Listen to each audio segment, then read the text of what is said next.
అందరికీ నమస్కారం అండి. జగద్గురు శ్రీకృష్ణ ఛానల్కి స్వాగతం. ఈరోజు శ్రావణ మాసపు శుక్రవారం. అమ్మవారికి ఎంతో పరమ పవిత్రమైన ఈ రోజున అమ్మవారి మహిమ తెలిపేటువంటి ఒక కథను విందాం. ఈ కథను భక్తి శ్రద్ధలతో విన్నవారికి సకల సౌభాగ్యాలు, అలాగే సంతాన ప్రాప్తి, సిరి సంపదలు కలుగుతాయి. కథ. పురాణ పాత్రల్లో సావిత్రికి చాలా ప్రాముఖ్యం ఉంది. ఆమె కథ మహా ఆసక్తికరంగా ఉంటుంది. అశ్వపతి మద్రదేశానికి రాజు. ఆయన భార్య మాలవి. వారికి చాలా కాలం పాటు సంతానం కలగలేదు. దాంతో ఆ దంపతులు జగన్మాతను ప్రార్థించారు.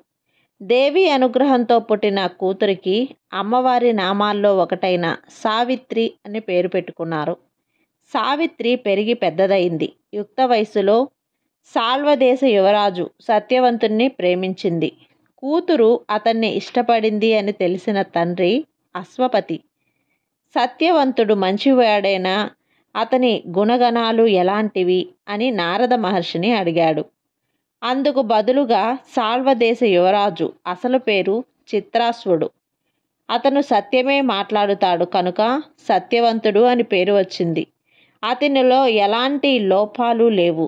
అయితే అల్పాయుష్కుడు. కేవలం 1 సంవత్సరం మాత్రమే బ్రతుకుతాడు. సత్యవంతుడి తండ్రి సాల్వదేశరాజు అంధుడు. రాజ్యం కూడా కోల్పోయాడు. ప్రస్తుతం భార్యాబిడ్డలతో అడవులకు వెళ్ళి తపస్సు చేసుకుంటున్నాడు అంటూ క్లుప్తంగా విషయమంతా చెప్పాడు. నారదుడు అలా చెప్పడంతో అశ్వపతి భయపడ్డాడు. సావిత్రికి మనసు మార్చుకోమని నచ్చజెప్పబోయాడు. కానీ సావిత్రి ససేమిరా ఒప్పుకోలేదు. ఇక తప్పనిసరి పరిస్థితుల్లో అశ్వపతి కూతురి వివాహం గురించి మాట్లాడేందుకు సాల్వరాజు దగ్గరికి వెళ్ళాడు. సాల్వరాజు ద్యుమత్సేనుడు తన పరిస్థితి వివరిస్తుంటే అశ్వపతి ముందే విని ఉన్నాడు కనుక విస్తుపోలేదు. అది సంగతి. ఎంతో నాజూకుగా పెరిగిన నీ కూతురు ఏం సుఖపడుతుంది? అరణ్యవాసం చేయగలదా అన్నాడు విచారంగా. వారికి తమ కొడుకు అల్పాయుష్కుడు అనే సంగతి తెలియదు. అశ్వపతికి అంతకంటే విచారకరమైన సంగతి కూడా తెలుసు. అయినా చేయగలిగిందేమీ లేదు. సావిత్రి అతన్నే చేసుకుంటానని పట్టుబట్టింది కనుక సాల్వరాజును ఒప్పించాడు. వెంటనే సావిత్రికి సత్యవంతుడితో పెళ్లి జరిగింది. సావిత్రి అణకువ, వినయ విధేయతలు సత్యవంతునికి, అతని తల్లిదండ్రులకి కూడా బాగా నచ్చాయి. అంత మంచి అమ్మాయి తనంతట తానే తమ ఇంటికి వచ్చినందుకు ఎంతగానో సంతోషించారు. సావిత్రికి మాత్రమే భర్త ఆయుష్ గురించి తెలుసు. ఆమె సత్యవంతుడు దీర్ఘకాలం జీవించాలని భక్తి శ్రద్ధలతో దేవుణ్ణి ప్రార్థించసాగింది. సత్యవంతుడు ఒకరోజు అడవికి వెళ్తుంటే సావిత్రి అతన్ని అనుసరించింది. అడవిలో కొంత దూరం ప్రయాణించిన తర్వాత ఉన్నట్లుండి సత్యవంతుడు పడిపోయాడు. సావిత్రి ఏమరపాటు లేకుండా భర్తను ఒళ్ళో పడుకోబెట్టుకొని పరిచర్యలు చేయసాగింది. కానీ అతనిలోని సత్యవంతుని ప్రాణాలను తీసుకెళ్లేందుకు యముడు వచ్చాడు.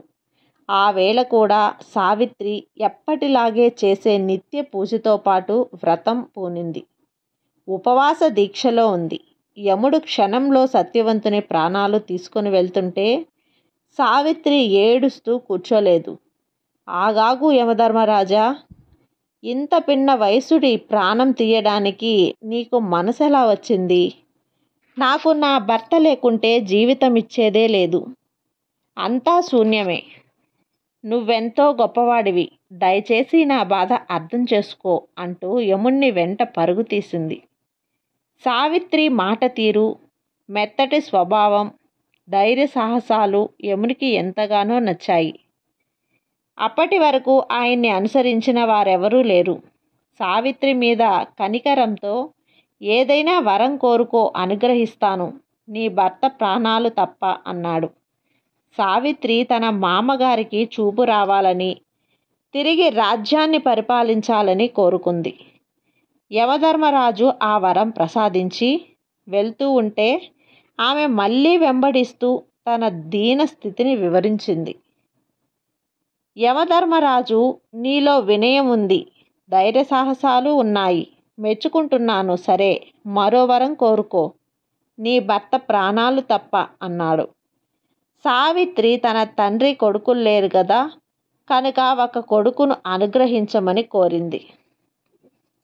యముడు ఆ వరం కూడా ఇచ్చి సాగిపోతుంటే సావిత్రి యముణ్ణి కీర్తిస్తూ తనను కరుణించమని ప్రార్థించింది. యమధర్మరాజు విసుక్కోలేకపోయాడు. సావిత్రి సంభాషణ చాతుర్యం అలాంటిది. సరే, నీకు మరొక వరం ఇవ్వదలిచాను. ఇదే ఆఖరు వరం. ఏదైనా కోరుకో. నీ భర్త ప్రాణాలు తప్ప.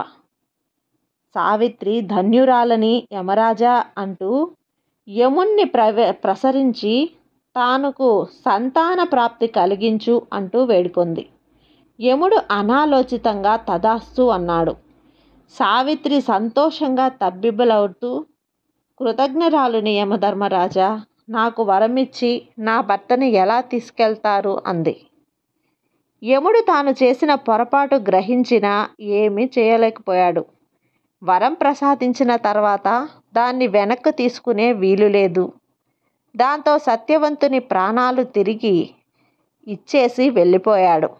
సావిత్రి అపరిమిత ఆనందంతో భర్తను వెంటబెట్టుకొని వెళ్ళింది.